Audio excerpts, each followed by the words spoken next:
telur puyuh ini kan masa kesegarannya ada batasnya nih kawan, tidak terlalu lama. Nah ini membuat harga telur ini ikut turun naik. Ketika produksi telur lagi melimpah di pasaran, permintaan menurun, harga telur akan turun. Halo Sobat Peternak Puyuh Jambi, kembali lagi bersama saya Fauzan dari Rumah Puyuh Berkah. Salam sehat, salam sukses selalu untuk kawan-kawanku dimanapun berada di seluruh Nusantara.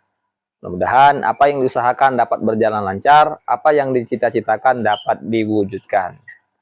Baik kawan-kawan, di video kali ini saya ambil tanggal 15 Agustus 2026. Musim kemarau kawan-kawan. Sudah lebih dari 2 minggu di kota Jambi dan sekitarnya tidak turun hujan. Alhasil, suasana, suhu ruangan di kandang ini terasa cukup panas. Jadi, kebutuhan air minum daripada burung puyuh cukup meningkat. Burung puyuhnya lebih banyak minum kawan-kawan. Tentu kebutuhan daripada air bersih untuk minum puyuh ini menjadi pertimbangan kawan-kawan sekalian untuk beternak burung puyuh petelur. Di tempat-tempat atau di daerah-daerah yang kesulitan air bersih saat ini, bukan hanya untuk ternak saja, untuk keperluan keluarga saja kesulitan. Nah ini harus tahu dulu sumber air bersihnya, kalau mau ingin beternak burung puyuh petelur kawan-kawan. Itu salah satu kelemahan daripada beternak burung puyuh. Di sini kita akan membahas 3 kelemahan beternak burung puyuh petelur. Air minum tadi tidak termasuk kawan-kawan. Ini 3 kelemahan yang memang benar-benar harus dicari solusinya, yang sulit dicari solusinya juga nih. Inilah 3 kelemahan yang membuat banyak peternak puyuh gagal dalam mengembangkan usahanya. Jadi 3 kelemahan ini harus dicari solusinya, harus dicari strateginya supaya bisa diminimalisir kawan-kawan. Kalau berbicara kelebihan tentang beternak burung puyuh, banyak. Bisa dimulai dengan berapapun, modalnya relatif kecil, produksinya cukup cepat, kurang dari 2 bulan sudah bisa menikmati hasilnya. Tetapi kan kita tidak cukup hanya melihat kelebihan saja, kita langsung tertarik, langsung memulai beternak burung puyuh. Kita harus tahu dulu, kita harus paham dulu kelemahannya, supaya pikiran kita tidak muluk-muluk kalau dibilang itu kawan. Pikiran kita tidak terlalu terbawa suasana, wah ini akan untung besar, ini akan bisa dikembangkan. Belum tentu kawan-kawan. Kelemahan 3 ini harus tahu dulu. Harus dipahami dulu. Kita bahas yang pertama dulu. Kelemahan yang pertama daripada beternak burung puyuh ini pemula harus tahu kawan-kawan. Untung daripada ternak puyuh ini tipis, cenderung sangat tipis. Jadi dibandingkan dengan kebutuhan pakan puyuh, dengan produksi telur yang dihasilkan, ini untungnya sangat tipis kawan-kawan. Harga pakan cukup tinggi, pakan cukup boros, sedangkan harga telur ini relatif rendah harganya kawan-kawan. Jadi untungnya itu sangat tipis. Dengan untung yang tipis seperti ini, supaya bisa mendapatkan keuntungan yang jadi besar, populasinya juga harus besar kawan-kawan. Artinya, kalau kita punya 100 ekor bisa untung Rp5.000. Kalau kita punya 1.000 ekor bisa untung Rp50.000. Kalau kita punya 10.000 ekor, bisa untung Rp500.000. Kan seperti itu hitung-hitungannya. Artinya, kalau mau untung besar, populasinya harus besar itu kawan-kawan. Hal yang perlu digarisbawahi. Untung beternak burung puyuh ini tipis. Nah, untung beternak puyuh itu tipis, jadi populasinya harus besar supaya bisa dapat untung besar. Populasi besar, resiko pasti besar kawan-kawan. Dalam dunia wirausaha, dalam dunia ternak, resiko itu selalu mengikuti kawan-kawan. Tidak mungkin tidak ada resiko. Begitupun dengan beternak burung puyuh petelur. Risiko entah itu kematian akibat penyakit, entah itu musibah bencana alam. Tentu dengan populasi besar, apabila terjadi hal yang tidak diinginkan, kerugian yang kita alami pasti besar juga kawan. Nah, ini kelemahan yang pertama. Jadi untung yang tipis ini harus dicari solusinya juga nih. Kalau untungnya tipis, populasi harus besar. Nah, harus apa lagi nih? Harus dicari lagi. Supaya untungnya lebih besar, apakah penjualannya harus dikreasikan lagi? Harus lebih aktif lagi penjualannya, mungkin melalui media sosial dan lain sebagainya. Supaya harga penjual telur puyuh ini bisa menjadi tinggi. Itu kelemahan yang pertama.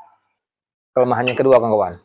Masa produktif daripada puyuh petelur ini cukup singkat kawan-kawan, 8 sampai 14 bulan.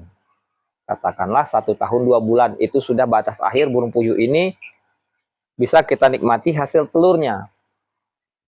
Di sini kita bahas tentang hasil telur yang ada nilai ekonominya kawan-kawan. Artinya kita beri pakan, menghasilkan telur. Ini masih ada keuntungan walaupun tipis tadi. Bukan berarti burung puyuh ini asal bertelur saja. Karena kita beternak burung puyuh ini untuk menikmati hasilnya kawan-kawan. Bisa mendapatkan keuntungan. Bukan hanya ingin senang melihat burung puyuh ini menghasilkan telur. Kalau ditanya berapa lama burung puyuh ini bisa hidup, bisa bertelur, mungkin saja bisa 2 tahun atau lebih. Tetapi kan nilai ekonominya dipertanyakan. Berdasarkan pengalaman saya pribadi. Nah, ini kawan-kawan, channel ini saya buat berdasarkan pengalaman saya pribadi. Berbagi wawasan, berbagi pemikiran. Ini berdasarkan pengalaman saya. Kalau sudah 1 tahun lebih, katakanlah 1 tahun 2 bulan itu tadi, produksi telur ini sudah menurun. Bisa di bawah 80%, kawan-kawan. Kalau sudah di bawah 80%, ini sudah bisa dihitung hanya cukup makan. Kerugiannya akan bertambah karena burung puyuh ini sudah mudah mati, kawan-kawan. Setiap hari itu pasti ada aja yang mati. Kalau usianya sudah 1 tahun 12, sudah 1 tahun 2 bulan. 14 bulan itu tadi. Sudah lebih dari 1 tahun, burung puyuh ini karena faktor usia, kematian itu akan terus kawan-kawan. Ya karena mungkin tenaganya sudah lemah, kemampuan untuk mengedan atau mengeluarkan telur itu sudah terbatas, bisa menyebabkan kematian kawan-kawan. Jadi, masa produksi yang singkat ini, harus cari juga nih solusinya kawan. Harus punya strategi yang tepat untuk regenerasi. Sebelum burung puyuh ini apkir, sebelum dijual pedaging, kita harus punya lagi regenerasi untuk tahap selanjutnya. Misal mulai dengan 1000 ekor burung puyuh. Sebelum 1000 ekor burung puyuh ini berusia 1 tahun, kita sudah punya tabungan, sudah bisa beli bibit lagi untuk regenerasi. Jadi ketika 1000 ekor ini kosong, kita jual sebagai pedaging, ini sudah bisa produktif lagi, sudah bertelur lagi. Artinya cash flow kita masih ada, masih mengalir. Jangan sampai 1000 ekor ini dijual apkir, nol nih populasi kita, baru kita mau beli bibit lagi, besarkan lagi. Tentu ada sekitar 2 bulan waktu yang kosong. Ini berbahaya di dalam dunia ekonomi. Penghasilan kita harus tetap ada, kawan-kawan. Apalagi kita yang hanya berfokus kepada beternak burung puyuh petelur. Kecuali punya gaji lain, oke, nggak masalah. Tetapi kan kalau ingin berkembang peternakan burung puyuh ini, cash flow itu tidak boleh kosong, harus terus mengalir.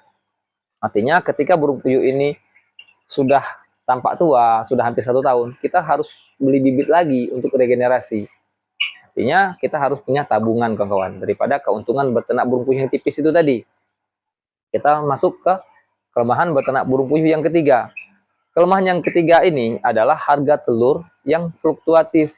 Jadi harga jual telur ini tidak bisa kita patok dengan tepat, kawan-kawan, karena bisa turun naik mengikuti permintaan pasar. Telur puyuh ini kan masa kesegarannya ada batasnya nih kawan, tidak terlalu lama. Nah ini membuat harga telur ini ikut turun naik. Ketika produksi telur lagi melimpah di pasaran, permintaan menurun, harga telur akan turun. Dan sebaliknya ketika produksi telur sedikit, permintaan tinggi, harga telur akan naik.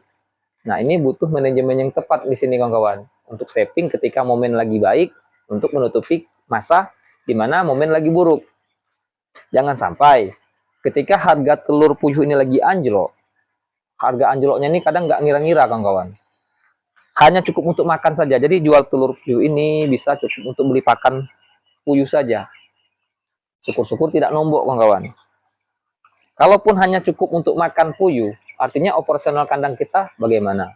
Kalau kita tidak punya saving, kita tidak punya tabungan keuangan ketika masa baik, tentu akan berat mengeluarkan uang dari kantong pribadi lagi untuk menambah biaya operasional daripada peternakan ini. Ini tidak baik untuk dunia usaha, kawan-kawan. Jadi, 3 kelemahan di awal tadi ini sebenarnya berkaitan. Untungnya tipis, masa produksinya singkat, harga telur fluktuatif. Kunci daripada kesuksesan beternak burung puyuh apabila kawan-kawan bisa meminimalisir daripada 3 kelemahan ini. Kuncinya adalah manajemen, kawan-kawan.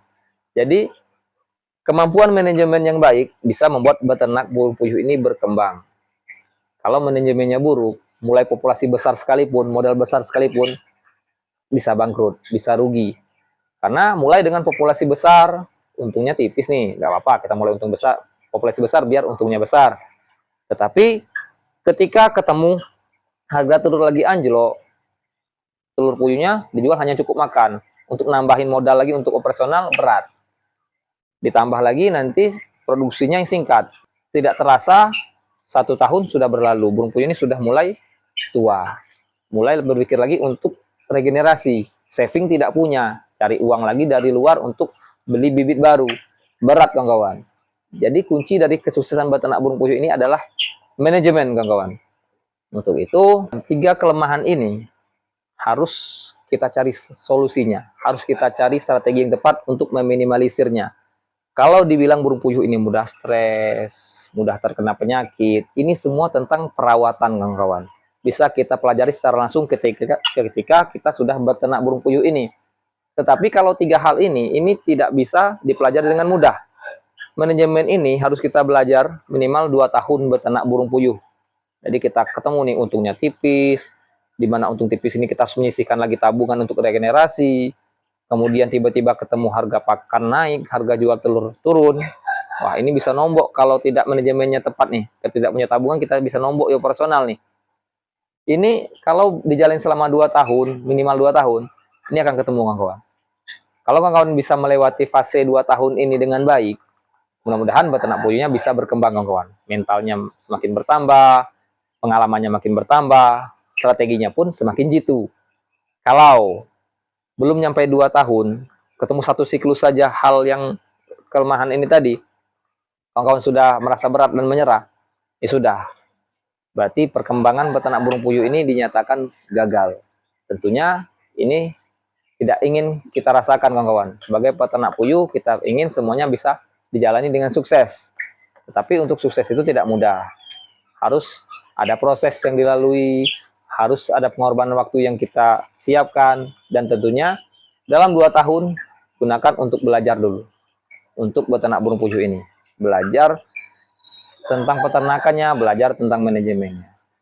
Itu kawan-kawan. Jadi untuk sukses daripada beternak burung puyuh itu intinya di manajemen. 3 kelemahan ini bisa kita atasi dengan manajemen yang tepat, pencatatan yang ketat. Itu dulu kawan-kawan. Mudah-mudahan menambah wawasan, menambah inspirasi.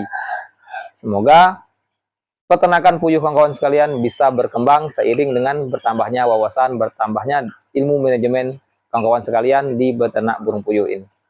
Baik kawan, terima kasih banyak atas perhatiannya. Salam sehat untuk kita semua. Ayo beternak puyuh itu asik.